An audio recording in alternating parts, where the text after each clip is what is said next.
In what is being called the most revealing political self-destruction of this decade, a sitting president of the United States spent an entire morning doing something no one in the history of American media had ever witnessed at this scale, demanding that his most loyal television network silence a single congressman, not a rival network, not a foreign broadcaster, his own. It began without warning. No press conference, no formal statement, just a phone, a screen, and a man watching television alone, growing more furious with every passing minute. Ro Khanna walked into the Fox News studio that morning the way a surgeon walks into an operating room. Calm, unhurried, carrying everything he needed. No entourage, no spin doctor whispering in his ear, just a congressman from California sitting across from anchors, trained for years to dismantle exactly this kind of moment. They could not dismantle it. For 4 minutes, Khanna laid down numbers the way a prosecutor lays down evidence. Gas prices, food prices, the Strait of Hormuz, the Epstein files, a ballroom built with foreign steel by the man who called himself the champion of American steel. The anchors sat silent. Not thoughtful silence, not dramatic pause. The silence of people who had nothing left to say. 3 million viewers watched it happen in real time. And somewhere inside the White House, a president reached for his phone. What followed was not a political response. It was not a strategic countermove.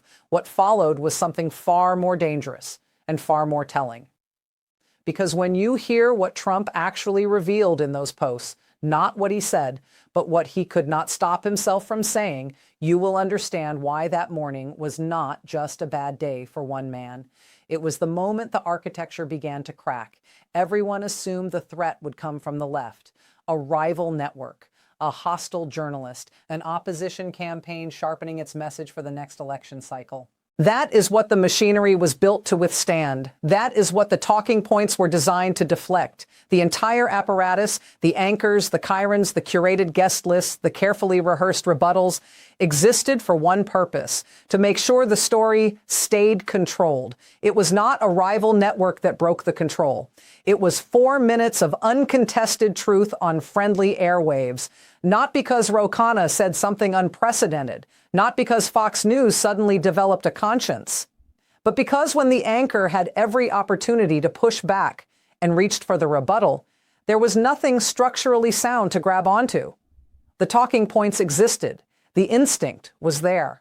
But the facts underneath had been hollowed out. And in that moment, on live television, the hollow space became visible to everyone watching. That is the catalyst, not the congressman, the silence after him.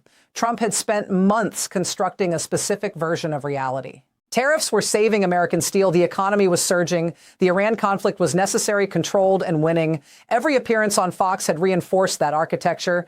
Every anchor had played their role. The system was self-sealing. Dissent entered, got processed, and came out neutralized. Khanna did not attack the architecture. He simply stood next to it and read the measurements aloud. Gas prices are up. Food prices are up. The Strait of Hormuz is closed. 54% of Republicans want negotiation to end the war. The ballroom uses foreign steel. The Epstein files remain sealed. 6 data points, no raised voice, no theatrical outrage, and the machine, for the first time in a long time, had no answer. That is not a media story. That is a structural failure made public. And the man who built that structure, watching from inside the White House, understood exactly what had just happened. That understanding is what produced everything that came next. To understand why that morning shattered something irreparable, you need to understand what had been quietly building for years. Fox News and Donald Trump were never simply allies. They were architecture, mutually load-bearing, each one holding the other upright in a structure that required both to function. Trump needed Fox to translate, amplify, and legitimize. Fox needed Trump to deliver the audience that made its advertising model viable. Remove one pillar, and the entire construction becomes structurally unsound. That relationship began fracturing on election night 2020, when Fox called Arizona for Biden before any other major network. Trump never forgot. The audience never fully forgave. But the business arrangement continued because neither side had a viable alternative. By 2025, what had once been genuine ideological alignment had quietly become something colder, transactional, contingent. fragile in ways neither side was willing to publicly acknowledge. Into that fragility walked a single congressman carrying $400 billion worth of unanswered questions. $400 billion. That is the proposed cost of continued military engagement in the Iran conflict, a war that was never formally authorized by Congress, prosecuted without a declaration, and funded through mechanisms that bypass the standard legislative process. A war that closed the Strait of Hormuz, through which approximately 20% of the world's traded oil passes every single day. A war that disrupted global shipping logistics at a scale that quantitative trading algorithms immediately recalculated into consumer price inflation projections for 330 million Americans. The math was not complicated. The strait closes. Tanker routes reroute or halt. Jet fuel prices spike across Asian markets first, then cascade westward within 6 to 8 weeks. Domestic gas prices follow. Food transportation costs follow that. The American household at the median income level absorbs the entire chain. That is not geopolitical abstraction. That is a grocery bill. And it had been building for months before Khanna walked into that studio. Here is the deepest irony of that morning. Both Trump and Fox believed the system was holding. Both Trump and Fox believed the audience was contained, the narrative was sealed, and the occasional Democratic guest appearance was a manageable, even useful demonstration of fairness. Both were wrong.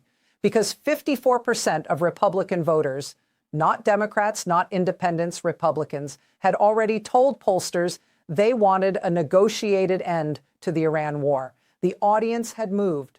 The architecture had not. And when Khanna stood inside that studio and named the gap between them, he was not creating a problem. He was simply illuminating one that already existed. That is what Trump saw. That is what made it unsurvivable. The first appearance was not the one that broke him. Khanna came on early. He spoke about the House, about gas prices, about the Supreme Court dismantling congressional districts that civil rights leaders had spent decades fighting to establish. He was measured, precise. The anchors pushed back with the standard toolkit. MAGA-tested questions framed to corner and discredit. Khanna absorbed every one of them and responded with the kind of calm that is more unsettling than anger. Not because he was performing calm, because he genuinely had nothing to be nervous about. He had the receipts. The second appearance went further. Khanna began connecting threads that Fox's architecture was specifically designed to keep separate. Trump's eagerness for a photo opportunity with Xi Jinping in front of Chinese soldiers, the Iranian foreign minister being welcomed in Beijing like a conquering hero, the question of whether America's entire strategic posture in Asia had been quietly dismantled, not for security, not for leverage, but for a photograph. The anchors had no structural rebuttal. They had talking points. Talking points require a foundation. The foundation was not there. And then came the statement that made everything else irrelevant. Khanna looked into the camera and said what 54% of Trump's own voters already believed, but had not yet heard spoken aloud on a network they trusted. That the war in Iran had no congressional authorization, that prices were up because of decisions made inside this administration, that the Epstein files remained sealed, not despite Trump's promises, but alongside them. He did not shout it. He stated it the way you state something that does not require volume to be devastating. 3 million people heard it without a single rebuttal landing cleanly. Inside the White House, the response came within minutes, not through a spokesperson, not through a communications director carefully calibrating language, through Truth Social, unfiltered, immediate. The kind of response that communications professionals spend entire careers trying to prevent. Trump called Khanna a sleazebag, a wolf in sheep's clothing. He demanded Fox explain why scum like this was being given a platform. He questioned the intelligence of other Democratic figures by name. He suggested that Fox, despite its wonderful anchors, was making it impossible for Republicans to win elections. He posted it for the entire world to read, and in doing so, handed Khanna something no opposition researcher could have manufactured: proof, unambiguous, self-authored, time-stamped proof that the truth had landed exactly where it was aimed. Here's what everyone got wrong. The story being told that day, by pundits, by social media, by the reflexive machinery of political commentary, was a story about media relations. A president angry at a television network, a congressman scoring points, A slow news day accelerating into a minor spectacle. Interesting, perhaps. Significant, perhaps. But ultimately contained within the familiar architecture of American political theater. That reading was wrong, completely structurally wrong. Trump was not attacking Fox News. Trump was confessing. Read the posts again, not for tone, not for the insults, but for the specific thing that produced the panic. He did not complain that Khanna lied. He complained that the anchor could not rebut him. He did not demand Fox stop inviting Democrats. He demanded Fox only invite Democrats when someone on set was capable of closing down their narrative. The distinction is everything. Because what Trump was describing in his own unfiltered language was a system that required active, real-time suppression of factual information to remain functional. That is not a media preference. That is a confession of structural dependency on information control. On the surface, the posts read as the frustration of a man who felt betrayed by an ally. That is the literal meaning. That is the surface. Beneath the surface, every word Trump wrote that morning was an admission that his political architecture could not survive contact with uncontested facts. Not sophisticated opposition research, not coordinated attack campaigns, just a congressman, a studio, and 4 minutes without a competent rebuttal. That is the revelation. And it has 3 specific dimensions. The first is economic. Kevin Hassett, Trump's national economic advisor, was brought onto Fox immediately after Khanna, a counter-programming move so transparent it functioned as confirmation that the original segment had caused genuine damage. Hassett projected GDP growth north of 6%. He attributed the entirety of job creation under the previous administration to illegal immigration. He blamed underperforming economic indicators on blue states hemorrhaging jobs. Not one of these claims carried independent verification. Meanwhile, quantitative trading models were not pricing in Hassett's projections. They were pricing in a 2% GDP print, a closed strait, and a manufacturing sector that had stalled after inheriting genuine momentum. The market does not listen to projections. It prices reality. And the reality Hassett described existed nowhere outside that studio. The second dimension is legal. Khanna, working across the aisle with Republican Congressman Thomas Massie, had been leading the effort to declassify the Epstein files, the single piece of unresolved political liability that Trump's administration had quietly continued to suppress despite explicit campaign promises to the contrary. Khanna named this on Fox, directly, without hedging.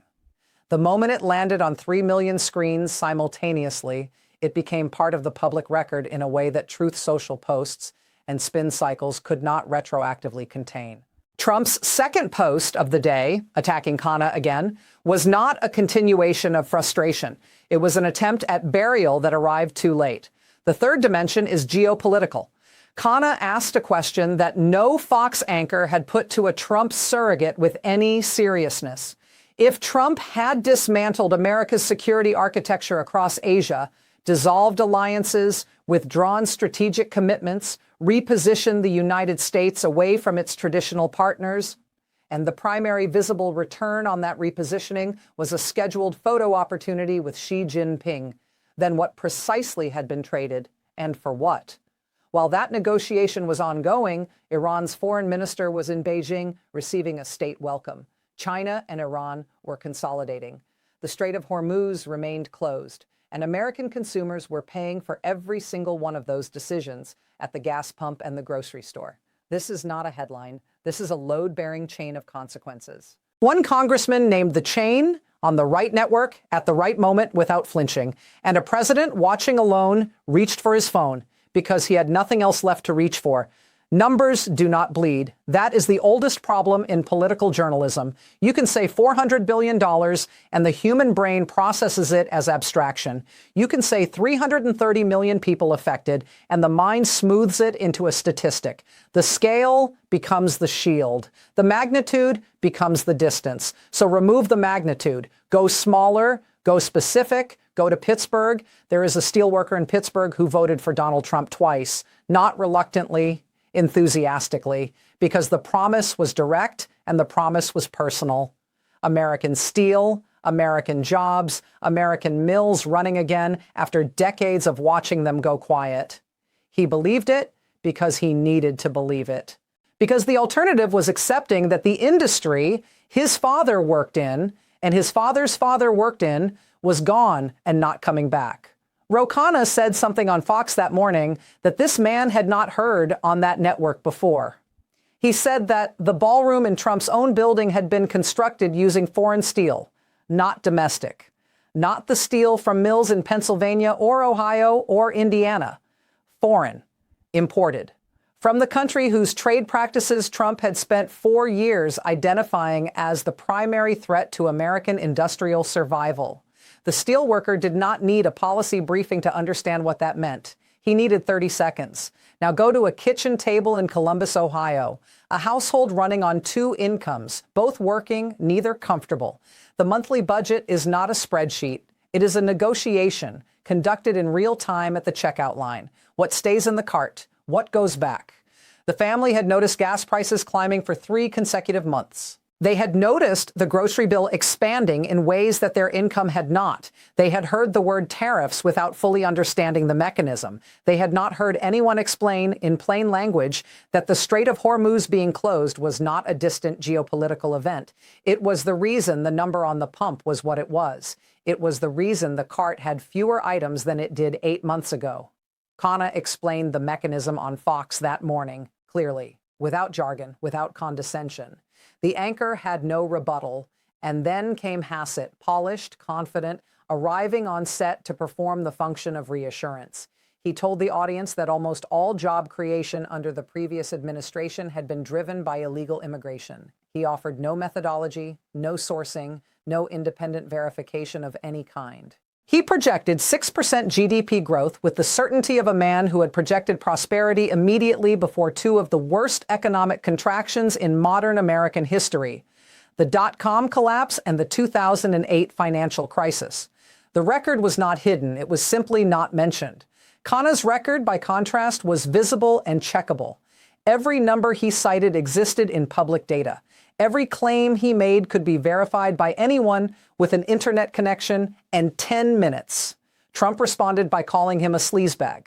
Khanna responded by proposing a bipartisan steel bill and inviting Trump to sign it.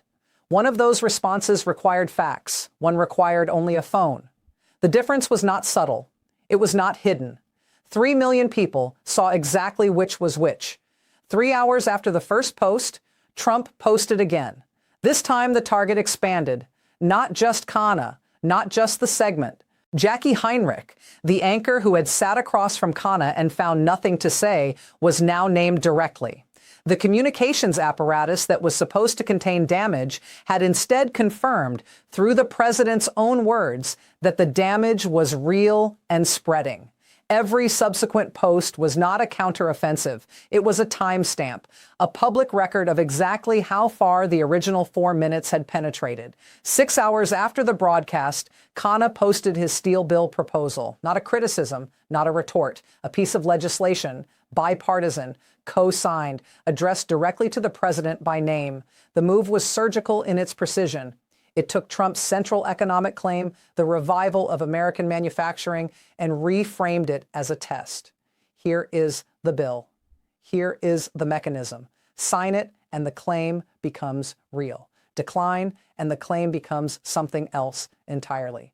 Trump did not respond to the bill.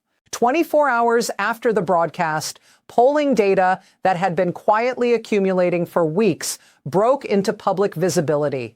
54% of Republican voters supported a negotiated end to the Iran war.